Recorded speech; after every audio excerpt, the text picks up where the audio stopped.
Hi friends, నమస్తే. నేను Anil. Welcome to anilsrecipes. ఈరోజు వీడియోలో చికెన్ లెగ్స్ ఫ్రై ఎలా చేయాలో చూపిస్తాను. చాలా టేస్టీగా ఉంటుంది. చేయడం కూడా చాలా ఈజీ. వంట రాని వారు కూడా ఈజీగా చేసేయచ్చు. పైన చాలా క్రిస్పీగా, లోపల జ్యూసీగా ఉంటుంది. ఒక మిక్సింగ్ బౌల్లో ఘాట్లు పెట్టిన చికెన్ లెగ్స్ పీసెస్ తీసుకోండి. ఘాట్లు పెట్టడం వల్ల మసాలా బాగా పడుతుంది చికెన్ ముక్కలకి. 3 టేబుల్ స్పూన్ల కారం, 1/2 టీ స్పూన్ పసుపు, 2 టేబుల్ స్పూన్ల ధనియాల పొడి,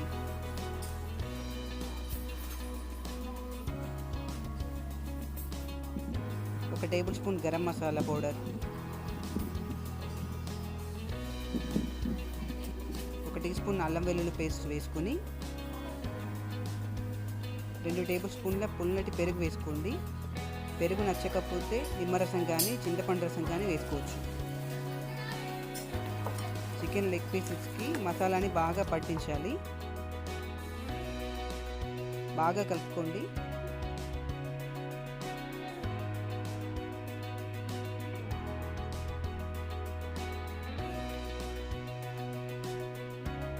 రుచికి సరిపడా ఉప్పు వేసుకొని ఒక 2 గంటల పాటు చికెన్ని మ్యారినేట్ చేయండి. 4 బ్రెడ్ స్లైసెస్ తీసుకున్నాను. బ్రెడ్ స్లైసెస్ని చిన్న ముక్కలుగా కట్ చేసుకొని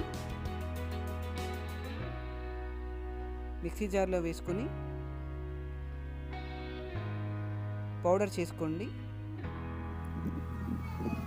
1 టీ స్పూన్ మిరియాలు తీసుకొని కచ్చాపచ్చాగా దంచుకోండి. మరొక బౌల్లో 1/2 కప్పు బియ్యం పిండి, 1/2 కప్పు కార్న్ఫ్లోర్ కూడా వేసుకొని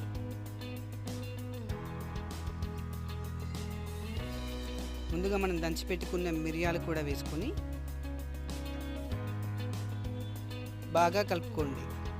మరొక బౌల్లో ఒక ఎగ్ని బీట్ చేసుకొని పచ్చిపాలను కూడా 2 టేబుల్ స్పూన్లు వేసుకోండి. పచ్చిపాలను వేయడం వలన ఎగ్ అనేది వాసన రాకుండా ఉంటుంది. ముందుగా మనం ప్రిపేర్ చేసుకొని రెడీగా పెట్టుకున్న చికెన్ లెగ్ పీసెస్ని ఒక్కొక్కటిగా తీసుకొని బియ్యపిండి కార్న్ఫ్లోర్ మిశ్రమంలో కోట్ చేసుకొని పక్కన పెట్టుకోండి. తర్వాత ఎగ్ మిక్చర్లో కూడా కోట్ చేసుకొని పక్కన ఉంచుకోండి. చివరగా బ్రెడ్ క్రమ్స్లో కూడా కోట్ చేసి ఒక పక్కకు తీసుకోండి. స్టవ్ వెలిగించి కడాయి పెట్టుకొని డీప్ ఫ్రైకి సరిపడా ఆయిల్ వేసుకొని ముందుగా మనం ప్రిపేర్ చేసుకున్న చికెన్ లెగ్ పీసెస్ని ఒక్కొక్కటిగా ఆయిల్లో లో ఫ్లేమ్లో 10 నిమిషాల పాటు వేయించుకోండి.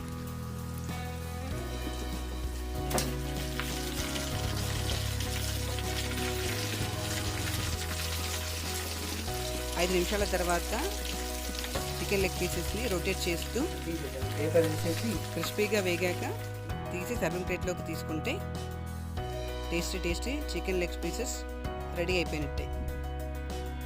డెఫినెట్గా మీరు కూడా ట్రై చేయండి. మీకు ఎలా కుదిరింది అనేది నాకు కామెంట్ చేయండి. మీరు కనుక మన ఛానల్ని ఫస్ట్ టైం చూస్తున్నట్టయితే ఖచ్చితంగా సబ్స్క్రైబ్ చేసుకొని పక్కన ఉన్న బెల్ ఐకాన్ కూడా ట్యాప్ చేయండి. వీడియో నచ్చితే ఖచ్చితంగా లైక్ చేయండి. మీ ఫ్రెండ్స్ అండ్ ఫ్యామిలీ మెంబర్స్తో షేర్ చేయండి. మరొక టేస్టీ రెసిపీతో మళ్ళీ కలుస్తాను. నమస్తే.